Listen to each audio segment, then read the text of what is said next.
سبيل مريح تنهد يا صاحي كي تستريح على سيدنا ومولانا محمد وعلى آله وأصحابه أجمعين وبعد فأعوذ بالله من الشيطان الرجيم بسم الله الرحمن الرحيم واتقوا الله الذي تساءلون به والأرحام إن الله كان عليكم رقيبا صدق الله مولانا العظيم وصدق رسوله النبي الأمين الحنين العطوف الغني. درود پاک کا نذرانہ پیش کریں گنین بابا سے بلند اللہم صلی علی سیدنا و مولانا محمد وعلی آل سیدنا و مولانا محمد بارک وسلم صلاة و سلام علیک یا رسول اللہ صلی اللہ تعالی علیک وسلم. آج کے اس بیان کا عنوان ہے کہ اگر اپنوں سے جھگڑا ہو، رشتہ داروں سے جھگڑا ہو تو بہادری بزدل بننے میں ہے. اگر رشتہ داروں سے جھگڑا ہو تو بہادری اس میں ہے کہ بندہ بزدل بن جائے. بہت جھگڑا ہو گیا ہے، شباب پر ہے، تو اگر تمہیں بہادری دکھانا ہے تو اس پر ہاتھ نہیں اٹھانا ہے، اس سے بڑھ کر اپنے کو گالی نہیں دینی ہے، بلکہ آپ کو اپنا منہ بند کر لینا اور اس ارادے سے پیچھے ہٹ جانا کہ میں اسے مار سکتا ہوں. یہ بہادری ہے، بہت بڑی بات ہے. رشتہ داروں کا خیال رکھنا آج اسی پر بیان کریں گے انشاءاللہ العزیز کہ کیا نبی پاک صلی اللہ علیہ وسلم نے ہمیں دروس دیے ہیں کہ اپنے رشتہ داروں کے ساتھ کیسا ہم سلوک کریں.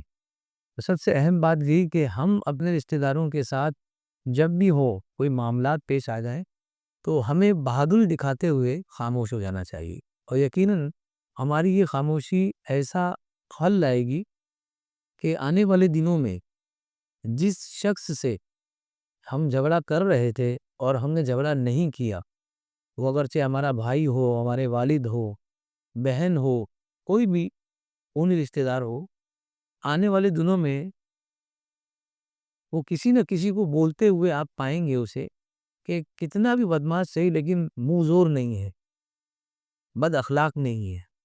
تو ایک اچھائی اس کے ذہن میں آپ کی پائی جائیں گی. جب ایک اچھائی مل جائے گی تو انشاءاللہ العزیز پھر راستہ کھل سکتا ہے. جب ہم صلہ رحمی کریں گے تو وہ ہمیں اوائڈ نہیں کرے گا بلکہ وہ راستہ دے گا. اللہ تبارک و تعالیٰ ارشاد فرماتا ہے اور ڈرو اللہ سے کہ جس کے نام پر تم مانتے ہو، تساءلون بہ، جس کے نام پر تم مانگتے ہو، والارحام، اور رشتوں کا لحاظ رکھو.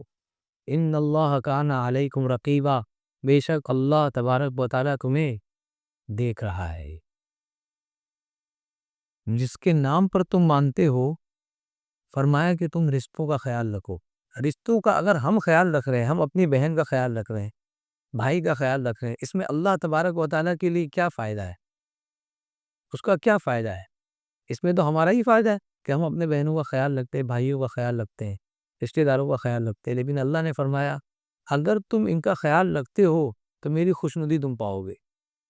میں ان لوگوں سے خوش ہوں جو اپنے رشتہ داروں کا خیال رکھتے ہیں، اور فرمایا کہ میں دیکھ بھی رہا ہوں، میرے سرویلنس میں تم لوگ ہو کہ تم کیا کرتے ہو اپنے رشتہ داروں کے ساتھ، یہ بھی میں دیکھ رہا ہوں. اللہ کے رسول صلی اللہ علیہ وسلم تشریف فرما ہے، اصحاب رسول رضوان اللہ تعالی علیہم اجمعین آپ کے گرد جمع ہے. جنگ موتا کا وقت ہے، اس وقت موتا ایک جگہ کا نام ہے، وہاں پر جنگ چل رہی تھی، اصحاب رسول سب جمع تھے، اور اس جنگ میں 3 لوگوں کو نبی پاک صلی اللہ علیہ وسلم نے امیر بنایا. ایک جنگ میں ایک لشکر میں ایک امیر ہوتا ہے، لیکن حضور نے 3 لوگوں کو بنایا کہ اگر کبھی ایک شہید ہو جائے تو دوسرا شہید ہو جائے تو تیسرا بنے گا. اب وہ جنگ ہو رہی ہے اور مدینہ پہ نبی پاک صلی اللہ علیہ وسلم جلوہ افروز ہے، اور آپ بتا رہے ہیں کہ ابھی اس وقت جھنڈا زید کے ہاتھ میں ہے. اصحاب رسول سے بیان فرما رہے ہیں کہ اس وقت جھنڈا حضرت زید کے ہاتھ میں ہے، اور اس کے بعد فرماتے ہیں کہ زید شہید ہو گئے، اور اس کے بعد فرمایا کہ اب جھنڈا حضرت جعفر طیار کے ہاتھ میں ہے، اور اس کے بعد فرمایا کہ وہ بھی شہید ہو گئے، اور پھر فرمایا کہ ابھی جھنڈا حضرت عبداللہ بن رواحہ کے ہاتھ میں ہے، اور پھر فرمایا کہ وہ بھی شہید ہو گئے۔ 3 امیر مقرر فرمائے تھے اور تینوں شہید ہو گئے۔ غیب کا عالم دیکھیے کہ یہاں بیٹھے بیٹھے ساری خبر دے رہے ہیں۔ اور دوسرا سب سے بڑا غیب تو یہ ہے کہ آپ کو پتا تھا کہ اس جنگ میں 3 امیر کام آئیں گے، تو تینوں کو سیٹ کیا کہ ایک کے بعد دوسرا، دوسرے کے بعد تیسرا۔ اب ہوا یہ کہ یہ 3 امیر کو رکھا گیا تھا، اللہ حضور صلی اللہ علیہ وسلم کی جانب سے منتخب کیا گیا تھا، اور یہ نبی پاک صلی اللہ علیہ وسلم کی دور اندیشی کہ اس کے بعد کون امیر بنے گا۔ اس کے بعد جھنڈا اٹھایا حضرت خالد بن ولید نے، اور آپ کو حضرت حضور صلی اللہ علیہ وسلم کی جانب سے امارت کا کوئی اجازت نہیں ملی تھی کہ آپ کو جھنڈا لینا ہے، ان کو نومینیٹ نہیں کیا گیا تھا، لیکن آپ نے جھنڈا لیا۔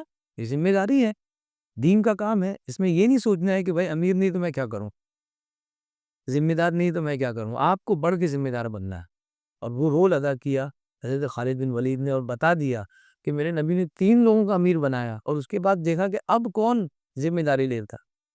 یہ بھی نبی پاک صلی اللہ علیہ وسلم کی دور اندیشی۔ بہرحال حضرت خالد بن ولید نے جب لشکر کی باندھ بور اپنے ہاتھ میں لی ہے، تو اس سے پہلے میں ذرا بتا دوں کہ ہوا کیا تھا۔ سامنے روم کا لشکر تھا، تقریباً 1,00,000 لوگ تھے اس میں، اور اس کے بعد شام کے عیسائیوں کا لشکر تھا جس میں 1,00,000 لوگ تھے۔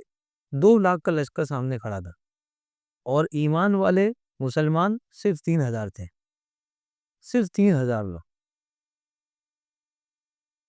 اور اس میں بھی 3 امیر شہید ہو چکے ہیں۔ آخر میں خالد بن ولید نے جب باغ دور سنبھالی ہے، تو آپ کی جو اسٹریٹجی ہے، حکمت عملی اتنی شاندار ہے کہ اس کے ذریعے ہی وہ جیتتے تھے۔ اللہ کی مدد تو شامل حال تھی، لیکن اللہ تبارک و تعالیٰ نے ایسا ذہن دیا تھا کہ ایسی اسٹریٹجی استعمال کرتے کہ سامنے والا حیران رہ جائے۔ آپ نے جیسے ہی جھنڈا آپ کے ہاتھ میں آیا، آپ نے کہا سب سے پہلے ہم لوگ پیچھے ہوں گے، جتنے ہمارے خیمے ہیں سب اٹھا لو، سب اکھاڑ لو، ہم پیچھے جائیں گے، ہم ان لوگوں سے نہیں لڑیں گے۔ اب مسلمانوں کا معاملہ اس کو کہتے غربت کا معاملہ تھا، اور ان کے پاس ہتھیار کم سے کم ہوتے تھے، جانور کم سے کم ہوتے تھے، کئی سفر تو آدھا آدھا لشکر پیدل سفر کرتا تھا۔ بہرحال ان لوگوں نے بہت آسانی سے خیمے اٹھاڑے اور نکل گئے، کیونکہ کچھ تھا ہی نہیں پاس میں، کوئی زرہ مکتر من یہ سب تو کا معاملہ ہی نہیں تھا۔ غربت تھی، جو کپڑے میں رہتے تھے گھر میں وہی کپڑے میں جنگ میں چلے گئے، تو فوراً ان لوگوں نے پیچھے ہٹے۔ جب یہ پیچھے ہٹے گا، آپ ذرا سوچیے 3,000 لوگ اگر پیچھے ہٹنا چاہے تو کتنا مشکل کام ہے۔ 3,000 لوگوں کا پیچھے ہٹنا کتنا مشکل کام ہے۔ تو جب یہ پیچھے ہٹے تو سامنے 2,00,000 کا لشکر کھڑا تھا، اس نے کیا سوچا کہ یہ تو ہار گئے، تو وہ بھی کیا کرنے لگا، پیچھے ہٹنے لگا۔ تو اب آپ سوچیے 3,000 کو پیچھے ہٹنا کتنا مشکل ہے، اور 2,00,000 کا پیچھے ہٹنا کتنا مشکل ہے، اور جتنا ساز و سامان ان کے پاس ہے ان کے پاس بالکل نہیں ہے، تو پتیلی برتن چمچ وہ سب اتنا نہیں ہے جتنا ان لوگوں کے پاس۔ وہ بادشاہ ہے، وہ بادشاہ لوگ تھے، ان کے پاس بہت سارے ہتھیار، گھوڑے، ضرورت سے زیادہ گھوڑے ایکسٹرا رکھے ہوئے، تو ان کا پیچھے ہٹنا کتنا مشکل ہوگا۔ یہ اسٹریٹجی تھی آپ کی۔ جب وہ ہٹے، پیچھے ہٹنا شروع ہوئے، تو ان لوگوں نے سوچا تو ختم ہو گئے لوگ، اب آسانی سے ہم ہٹے، تو تلواریں میانے ڈال دی اور آرام سے نکلنے لگے۔ خالد بن ولید رضی اللہ تعالیٰ عنہ کا معاملہ یہی تھا، پہلے پیچھے ہٹتے اور پھر وار کرتے۔ جب دیکھا کہ یہ لوگ بالکل غافل ہو گئے، اب یہ پیچھے ہٹیں گے تو ان کو پاس تو اتنا سامان ہے دنیا بھر کی، تو وہ آئرن پروف جیکٹ پہنے ہوئے ہیں، یہ وہ سب نکالیں گے اور یہ بے فکرے ہو جائیں گے۔ اس کے بعد آپ نے حملہ کیا، اس کے بعد ہوا یہ کہ آپ فرماتے ہیں، آپ کا بیان ہے کہ تقریباً جنگ موتا میں 9 تلواریں میرے ہاتھ میں ٹوٹی ہے، میرے ہاتھ میں مارتے ہوئے لوگوں کو میں نے جہنم واصل کیا، اور 9 تلواریں میرے ہاتھ میں ٹوٹ گئی۔ ایک تلوار یمن کی تھی، یمنی تلوار میرے ہاتھ میں باقی تھی۔ اور جیت کس پہ ہوئی؟ جنگ کر کے جیت نہیں ہوئی، جنگ سے پیچھے ہٹ کے جیت ہو۔ یہ پورے واقعے کا مین بیس یہ تھا کہ خالد بن ولید رضی اللہ تعالیٰ عنہ نے جنگ نہیں کی، بلکہ جنگ سے 2 قدم پیچھے لے لیے تو جیت گئے، وہ غافل ہو گئے۔ اللہ کے رسول صلی اللہ علیہ وسلم نے فرمایا کہ فتح ہوئی ہے خالد بن ولید، اللہ تبارک و تعالیٰ نے ان کے ہاتھوں میں فتح عطا فرمائی۔ تو اس واقعے سے ہمیں سیکھنے یہ ملتا ہے کہ اگر رشتہ داروں میں اختلافات ہوں تو انسان کے لیے بہتر یہی ہے کہ وہ پیچھے ہٹ جائے، کیونکہ ہو سکتا ہے آپ بھی غصے میں ہے، وہ بھی غصے میں ہو، آپ بھی اگر اس کو مارنے کے لیے دوڑیں گے اور برا بھلا کہنے کے لیے دوڑیں گے تو وہ بھی پیچھے نہیں ہٹے گا. لیکن اگر آپ پیچھے ہٹ جاتے ہیں تو ایسی صورت میں یہ ممکن ہے کہ وہ سوچنے پہ مجبور ہو جائے، یار مجھ سے سینئر ہے لیکن کچھ نہیں کہہ رہے، یہ سوچنے پہ وہ مجبور ہو جائے. تو اسٹریٹجی استعمال کرنا ضروری ہے. آپ کو رشتہ داروں کے رشتوں کا خیال رکھنا ہے تو آپ یہ سوچیں گے کہ رشتہ سنبھالا کیسے جائے. ہمیں جب غصہ آتا ہے تو ہم سوچتے ہیں کہ رشتہ کتنا ہو سکے دور چلا جائے یا ہم اس سے دور چلے جائیں. یہ خالد بن ولید نے ہمیں درس دیا کہ بعض جنگیں ایسی ہوتی ہے کہ اسے پیچھے ہٹ کر جیتا جاتا ہے، حملہ کر کے نہیں جیتا جاتا. اللہ کے رسول صلی اللہ علیہ وسلم نے بہت ساری احادیث اس ضمن میں بیان فرمائی ہے. اس میں بہت ساری احادیث میں سے میں نے چنندہ کچھ احادیثیں آپ کے سامنے رکھنے کی کوشش کی ہے. اللہ کے رسول صلی اللہ علیہ وسلم جب مدینہ تشریف لائے ہجرت کے بعد تو سب سے پہلے آپ سے پوچھا گیا کہ یا رسول اللہ صلی اللہ علیہ وسلم، اللہ تبارک و تعالیٰ نے آپ کو کیا چیز دے کر بھیجا ہے ہم لوگوں کے لیے؟ آپ نے فرمایا ارسلنی بصلۃ الارحام، اللہ تبارک و تعالیٰ نے مجھے صلہ رحمی کرنے کا حکم دے کر بھیجا ہے کہ صلہ رحمی کرو اور دوسروں کو یہ حکم دو کہ صلہ رحمی کرے. پہلا حکم جب پوچھا گیا ہے مدینہ میں تو کہا کہ رشتہ داروں کا خیال رکھنے کا حکم مجھے دے کر بھیجا گیا ہے کہ یہ چیزیں لوگوں میں پھیلاؤ. وَكَسْرِ الْأَوْثَانِ، اور بتوں کو توڑنے کا مجھے حکم دیا گیا ہے. وَأَن يُوَحَّدَ اللَّهُ لَا يُشْرِكَ بِهِ شَيْئًا، اور یہ کہ اللہ کی توحید بیان کی جائے اور اس کی ذات میں کسی کو شریک نہ کیا جائے. یہ تین چیزیں مجھے دی گئی. اس میں سب سے پہلے کیا تھا؟ صلہ رحمی کرنا، رشتہ داروں سے رشتہ داروں کے رشتہ کا خیال رکھنا. اسی طرح اگر کوئی جنت میں داخل ہونا چاہتا ہے اس کے لیے بھی کوئی عمل ہے کہ نہیں ہے، لیکن رشتوں کا خیال رکھنا اسے جنت میں داخل کر دے گا. جبکہ اس کا خود کا فائدہ ہے، اپنوں کا خیال رکھنے میں کس کا فائدہ ہے؟ ہمارا ہی ہے. لیکن اللہ نے فرمایا کرو ایسا تو تم جنت میں داخل ہو جاؤ گے. فرمایا یا ایھا الناس افشوا السلام، لوگو سلام اپنے درمیان پھیلاؤ، دوسروں کو سلام کرو، جو ملے اسے خوب سلام کرو. واطعموا الطعام، اور بھوکوں کو کھانا کھلاؤ. وصلوا الارحام، اور صلہ رحمی کرو، جنہوں نے رشتہ تم سے توڑ دیا اس سے جا کر جوڑو.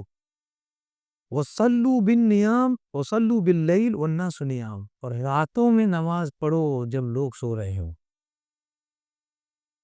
تدخلوا الجنت بسلام، یہ کرو گے تو تم سلامتی کے ساتھ جنت میں داخل ہو جاؤ. نبی پاک صلی اللہ علیہ وسلم کا حکم. اگر رزق میں برکت چاہیے، عمر میں برکت چاہیے کہ میری عمر بڑی ہو جائے، لمبی ہو جائے، صحت و عافیت کے ساتھ ہو، رزق میں خوب برکت ہو، حضور فرماتے ہیں من سرہ ان یبسط لہ فی رزقہ، جسے یہ پسند ہے کہ اسے خوب رزق دیا جائے. بسط ہے اسے تو مطلب ہوتا ہے پھیلا دینا، کھول دینا. کہا کہ جس کے سامنے رزق پسر جائے اتنا اسے رزق چاہیے. تو کہا وَأَن يُنْسَأَ لَهُ فِي أَثَرِهِ، اور اسی طرح اگر وہ چاہتا ہے کہ اس کی عمر بھی طویل ہو جائے، اللہ تبارک و تعالیٰ اس کی عمر میں خوب برکت عطا فرمائے، فَلْيَصِلْ رَحِمَهُ، تو اسے چاہیے کہ اپنے رشتہ داروں کے ساتھ صلہ رحمی کرے. رزق میں برکت ہوگی اور عمر میں برکت ہو. دیکھ لیں آپ جان جن کا یہ معاملہ ہے ان کے ساتھ یہی ہے. میں ایک ڈاکیومنٹری میں نے دیکھی، اس میں بتایا گیا کہ کہاں پر لوگ ایسے ہیں جہاں جن کی عمریں لمبی ہیں. تو ان پوری دنیا میں سروے کیا گیا تو ایسے کچھ علاقے پائے گئے جہاں پر لوگوں کی عمریں بہت لمبی ہے، 110 سال، 20 سال، 100 سے پار ہی ہے. سب 90 کوئی ملے گا. تو اس میں ان ایریاز کو لوگوں نے کہا بلو زون. وہ تحقیق کے بعد، ریسرچ کے بعد کہا یہ بلو زون ہے جہاں پہ لوگوں کی عمریں لمبی ہوتی. تو اس میں نے دیکھا جو سب سے مین بیس تھا اس میں یہ تھا کہ جتنے بھی لوگ تھے اس میں کوئی کسی نے یہ نہیں کہا کہ میں یہ کھاتا ہوں اس کی وجہ سے میری عمر بڑی ہے، میں یہ کھاتا ہوں میری عمر اس کی وجہ سے بڑی، کیونکہ جہاں جہاں گئے ہیں الگ الگ جگہ سب کے کھانے بھی الگ تھے. تو اس کا مطلب کھانا تو سملر نہیں ہے. اس پہ سب سے اہم چیز جو سب جگہ سملر نظر آئی مجھے وہ یہ تھی کہ وہ دن میں کچھ وقت نکالتے تھے اپنوں کے ساتھ بیٹھنے کے لیے. دن میں آدھا ایک گھنٹہ ایسا نکالتے تھے کہ اپنوں کے ساتھ بیٹھے، باپ بیٹے بیٹھ کر بات کرتے تھے، بہن بھائی بیٹھ کر بات کرتے تھے. رشتہ داروں کے ساتھ، پڑوسیوں کے ساتھ بیٹھ کر وہ خوش گپیاں کر دیتے، اس کی وجہ سے اللہ تبارک و تعالیٰ نے ان کی عمر بڑھا دی۔ تو یہ اللہ تبارک و تعالیٰ دوسروں کو دے رہا ہو، ہمیں اور آپ کو یہ فارمولا پہلے بتا دیا، اور یہ چیز دوسرے استعمال کر کے اپنی عمریں بڑھا رہے ہیں۔ دوسری حدیث میں آیا ما من ذنب اجدر ان يعجل اللہ لصاحب العقوبۃ فی الدنیا ما يدخر له فی الآخرہ۔ فرمایا کہ اللہ تبارک و تعالیٰ کوئی ایسا گناہ نہیں ہے جسے دنیا میں اللہ تبارک و تعالیٰ اسے سزا دے دے، لیکن دنیا ہی میں کوئی ایسا گناہ ہو کہ جس کو اللہ تبارک و تعالیٰ دنیا میں اس کی سزا دے دے، ساتھ ہی ساتھ آخرت میں بھی اس کی سزا رکھے، دنیا میں بھی اس کی سزا دے، اور اس سزا کو اللہ تبارک و تعالیٰ آخرت کے لیے بھی رکھے کہ آخرت میں بھی، قیامت میں بھی اسے اس جرم کی سزا دی جائے گی۔ وہ جرم کیا ہے؟ سب سے پہلا ہے ظلم، ناحق کسی پر ظلم کرنا، ناحق کسی پر ظلم کرنا، کمزور کو کمزور دیکھا تو اس پر ظلم کرنا شروع کر دیا، ناحق ظلم کرنا۔ اور دوسرا یہ رشتہ داروں سے رشتہ توڑنا، جو رشتہ داروں سے رشتہ توڑتا ہے اور ان سے ملاقات نہیں کرتا ہے، دشمنی رکھتا ہے، یہ اور ایک وہ شخص جو ناحق ظلم کرتا ہے، ان دونوں کے بارے میں فرمایا کہ دنیا میں بھی وہ چکھے گا عذاب اور آخرت میں تو چکھے گا۔ اسی حدیث میں فرمایا لا يدخل الجنت قاطع رحم، قطع رحمی کرنے والا، رشتہ داروں سے، اپنے رشتہ داروں سے، بھائی بہن ماں باپ، ان سے قطع رحم کرنے والا جنت میں داخل نہیں ہوگا، جنت میں داخل ہی نہیں ہوگا۔ دوسری حدیث میں فرماتے ہیں کہ اگر آپ اپنے حق کو پیچھے رکھتے ہوئے، اپنے حق کو پیچھے رکھتے ہوئے اپنے بھائی کے حق کو آگے کر دیں، یعنی اپنے آپ کو بلا دیں اپنے بھائی کے لیے، ٹھیک ہے میرے بھائی کا بھلا ہو میرا نہ ہو، تو ایسی صورت میں آپ کو کیا انعام ملے گا؟ اللہ کے رسول صلی اللہ علیہ وسلم فرماتے ہیں لیس الواصل بالمکافئ ولکن اذا قطعه ورحمه ووصله، ورحم دور بالمکافئ، لیس الواصل بالمکافئ ولکن اذا قطعه ذو رحم وصلہ۔ حدیث مبارکہ ہے، فرمایا کہ صلہ رحمی کرنے کا مطلب کیا ہوتا ہے؟ ہمارے صلہ رحمی کا مطلب یہ سمجھتے ہیں ہم کہ اگر اس نے مجھے دعوت کر بلایا اگلے سال میں نہیں بلا لوں گا، یہ صلہ رحمی ہے، یہ رشتہ داری ہے۔ اگر ہماری شادی میں آ کر اس نے 500 کا کور دیا ہے تو میں بھی اسے بال پین سے نہیں، اسکیچ پین سے لکھوں گا کہ اس نے 500 روپیہ دیا تھا، اب جب ان کی شادی ہوگی ان کے گھر میں تو 500 روپیہ واپس کر دیا جائے گا۔ اور اس کو ہم کیا سمجھتے ہیں؟ رشتہ داری۔ کوئی دیکھے گا تو بولے گا کتنے بڑی بات ہے کہ مطلب لکھ کر رکھا ہے کہ نہیں ان کو دینا ہے، ان کا جو دیا ہے اس کو ہم کو واپس دینا ہے۔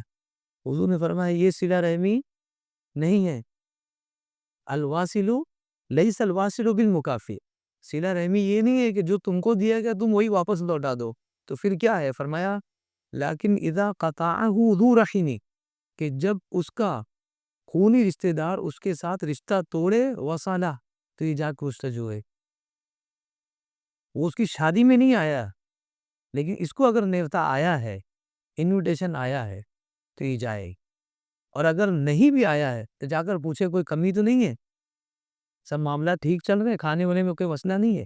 یہ ہے صلہ رحمی۔ کتنا مشکل ہے بتائیے؟ ہم کیا سمجھتے صلہ رحمی وہی ہے جو ہمارے یہاں چل رہی ہے کہ اگر اس نے پتیلی دی تو پتیلی واپس جائے گی، جب تک پتیلی ٹکرائے گی نہیں تب تک صلہ رحمی سمجھ میں نہیں آئے گی۔ لیکن یہ نہیں ہے، اصل یہ ہے کہ اگر وہ منہ پھیر لیا ہے تو کسی کے ذریعے ہم اس تک پہنچے، اس لیے اس کا فائدہ ہو کہ نہیں ہو، ہمارا تو فائدہ ہی فائدہ ہے۔ نبی نے یہ بتایا کہ اگر تم رشتہ جوڑو گے تمہارے رزق میں برکت دیں گے، تمہارے رزق میں برکت دیں گے، تمہاری عمر میں برکت دیں گے، صحت و عافیت کے ساتھ لمبی عمر تم پاؤ گے، تو فائدہ کس کا ہے؟ آپ کا ہے۔ اب یہی بات اگر کسی کو کوئی بتا دے آپ کو کہ ڈاکٹر کے پاس ایک ایسی دوا ہے جس سے آپ کی عمر طویل ہو جائے گی، فلاں بابا او ملت بیٹھے ہوئے ہیں کہ جن کے پاس اگر آپ چلے جائیں تو وہ پھونک دیں گے، اگر تو آپ کے رزق میں برکت ہو جائے گی، دوڑتے پھریں گے دونوں جگہ۔ لیکن اگر کوئی یہ بتا رہا ہے، میرے نبی بتا رہے، غیب داں نبی، کہیں جانے کی ضرورت نہیں، صلہ رحمی کرو، جو تم سے منہ پھیر لیا ہے وایا اس کے ساتھ صلہ رحمی کرو آپ۔ نبی کا وعدہ ہے کہ اللہ تبارک و تعالیٰ عمر میں برکت دے گا اور اس کو برکت دے گا. اب مسئلہ ہمارے لیے کہ ہم یہ کتنا کر سکتے ہیں.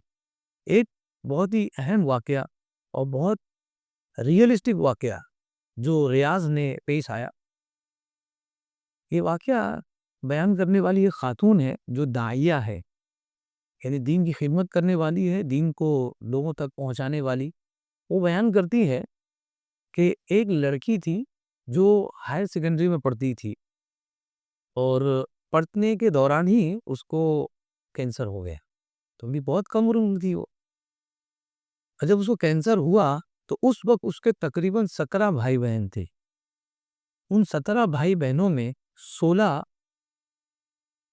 جو بھائی بہن تھے اس کے اپنے نہیں تھے، سوتیلے تھے. ایک بھائی جو تھا وہ اس کا اپنا تھا، یعنی ایک بھائی ایسا تھا جس کے ماں اور باپ ایک ہی تھے. اب باقی جو 16 تھے وہ ان کی ماں الگ تھی، باپ ایک ہی تھے. تو 17 بھائی بہن تھے، اس میں سے ایک اس کا سگا بھائی تھا، باقی 16 جو ہے سوتیلے تھے. اب معاملہ یہ ہوا کہ اس کو کینسر جب ہوا تو اس نے کہا کہ اس کو علاج کے لیے لے جایا جائے. تو ریاض سٹی میں اسے لایا گیا اور چیک اپ کرایا گیا تو پتہ چلا کہ یہ مرض تو بہت خطرناک ہو گیا ہے، بہت دور تک پھیل گیا ہے. اس کا علاج امریکہ میں ہے، اگر وہاں لے جایا جائے تو اس کا علاج ہو جائے گا اور یہ صحت یاب بھی ہو جائے گی. کس نے کہا اپنے والدین سے اور اپنے بہن بھائیوں سے کہ مجھے لے جایا جائے. تو ان لوگوں نے کہا کہ بے فائدہ ہے، کوئی مطلب نہیں ہے، پیسہ تو جائے گا ہی جائے گا اور تم صحیح بھی نہیں ہو پاؤ گی، یہی رہو، جو سہولت ہم دے سکتے تمہیں دیں گے. یہ بھی تو بڑی نا امید ہوئی. آدمی کوشش تو کرتا ہے نا، یہی تو صلہ رحمی کا ٹائم ہے. لیکن ان لوگوں نے ہاتھ اٹھا لیا. تو اس نے پھر اپنے سگے بھائی کو گہار لگائی اور اپنے سگے بھائی تک اپروچ کیوں کہا کہ بھائی ایسی ایسی بات ہے اور میں چاہتی ہوں کہ میرا علاج ہو.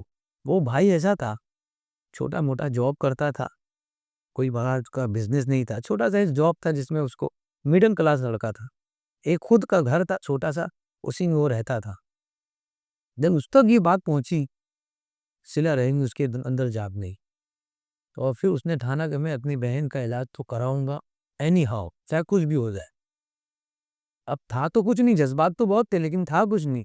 تو اس نے دیکھا میرے پاس ہے کیا چیز، تو اسے پتا چلا کہ میرے پاس گھر ہے خود کا، یہ میں اپنی بہن کے لیے. اس نے اپنا گھر رہن پر رکھ دیا، مورگیج پہ دے دیا، گھر اٹھا کر دے دیا گھر. اور جو پیسہ ملا اپنی بہن کے سفر کے لیے ساری تیاری کر لی، ویزا ٹکٹ وغیرہ سب بنا لیا اور لے کر اسے نکل گیا امریکہ کے لیے. اب یہ جب نکلنے لگا ہے اس سے پہلے اس کی بیوی کو پتا چلا گھر مورگیج پہ دے دیے، ہم لوگ کہاں رہیں گے. تو اس نے بھی دھمکی دی اور بولے میں اپنی ماں کے یہاں جا رہا ہوں، دوبارہ لوٹوں گی، یہ بول کر وہ چلی گئی. بہن بھائی بھی اس کو کہنے لگے کہ یار تم کہاں یہ مسئلے میں پڑ رہے ہو، یہ مرض بہت بڑھ گیا، یہ صحیح نہیں ہو سکتی. مگر اس نے ٹھان لی کہ صلہ رحمی کا حکم ہمیں دیا گیا، میں کروں گا. کچھ بھی میری بہن ہے نا، میرا خون ہے، لٹا دوں گا جو میرے پاس ہے، اللہ تعالیٰ دے گا پھر مجھے. میں یار وہ اپنی بہن کو لے کر امریکہ گیا، اس کا علاج ہوا. علاج ہونے کے بعد 8 مہینہ گزرے ہوں گے، اس کا انتقال ہو گیا. وہ بچی کا انتقال ہو گیا. 8 مہینے بعد وہ بھائی نڈھال اپنی بہن کا لاشا امریکہ سے لے کر واپس آیا اپنے شہر سعودی میں، اپنے وطن لوٹا ہے. تو پھر وہاں بیوی نے بھی اس کو برا بھلا کہا، بہن بھائیوں نے بھی برا بھلا کہا، والدین نے بھی برا بھلا کہا. یہ دونوں سگے بہن بھائی تھے بس، اور ان کی ماں کا انتقال ہو چکا تھا، تبھی باپ نے دوسری شادی کی تھی. بہرحال یہ آیا تو اس نے کسی سے کوئی بات نہیں کی. اس نے کیا سب سے پہلے ایک جاب ڈھونڈا، تو اسے ایک ڈرائیور کا جاب ملا.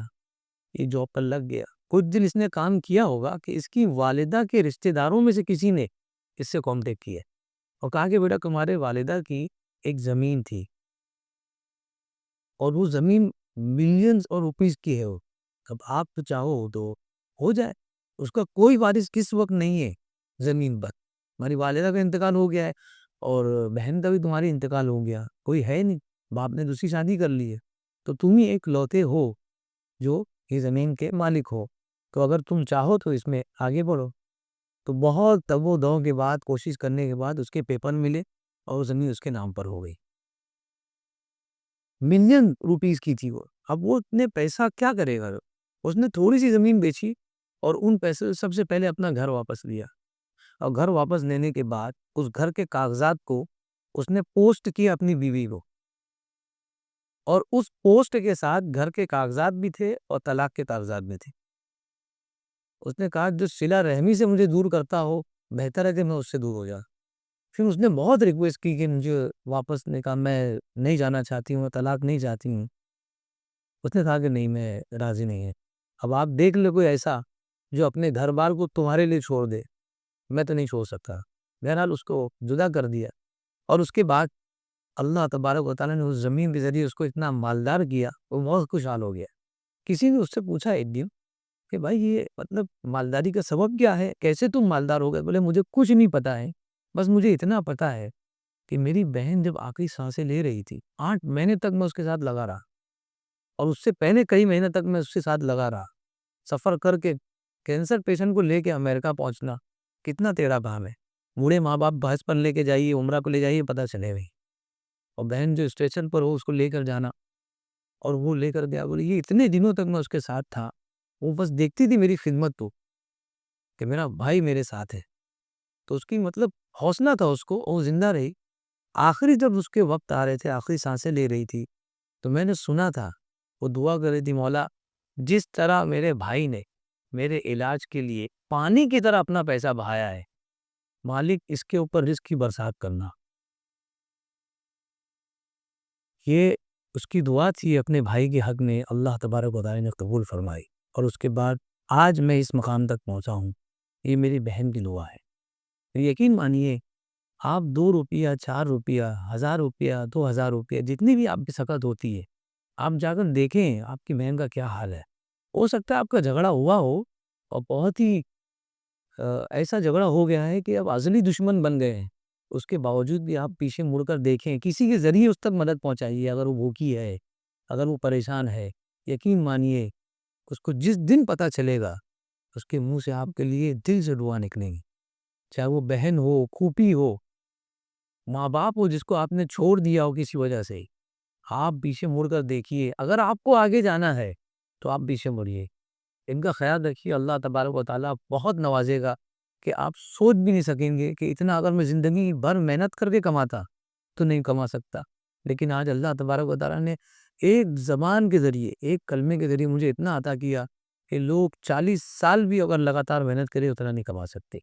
یہ صلہ رحمی کا کے فوائد ہے جو اللہ کے نبی صلی اللہ علیہ وسلم نے ہمیں بتائے، اور لوگوں نے اس کو اپلائی کیا اور اس میں کامیاب بھی ہوئے۔ اللہ تبارک و تعالیٰ کی بارگاہ میں دعا ہے کہ مولا کریم ہمیں صلہ رحمی کرنے کی توفیق عطا فرمائے، ہمیں اپنے رشتہ داروں کے رشتوں کا خیال رکھنے کی توفیق عطا فرمائے، اپنے والدین کا خیال رکھنے کی توفیق عطا فرمائے، اپنی پھوپھیوں، اپنی بہنوں اور اپنے بھائیوں کا خیال رکھنے کی توفیق عطا فرمائے۔ مولا کریم ہمیں اسلام کو پڑھنے کی توفیق عطا فرما، اس پر عمل کرنے کی توفیق عطا فرما۔ مولا کریم جو کچھ درس میں بیان ہوا اپنی بارگاہ میں قبول فرما۔ مولا کریم کہنے سننے سے زیادہ ہم سب کو اس پر عمل کی توفیق عطا فرما۔